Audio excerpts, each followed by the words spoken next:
बनते, बदलते और बिगड़ते मंजरनामे।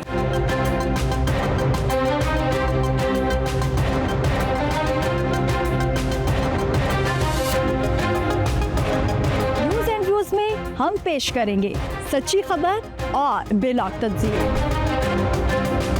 राय बना लेना आसान है, लेकिन सच्चाई की तलाश मुश्किल है। हर पहलू का मुकम्मल जायजा। सिर्फ खबर जानना काफी नहीं, असल बात इसके पसे मंजर में है। हकीकत वो जो बहस से नहीं, तहकीक से सामने आए। राय सबकी, मगर दुरुस्त तजिया, सिर्फ हकायक की बुनियाद पर।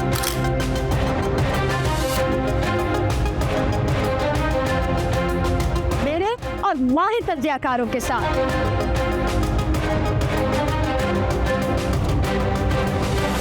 देखिए न्यूज एंड व्यूज पीर से हफ्ता रात 7:03 पर सिर्फ M न्यूज पर।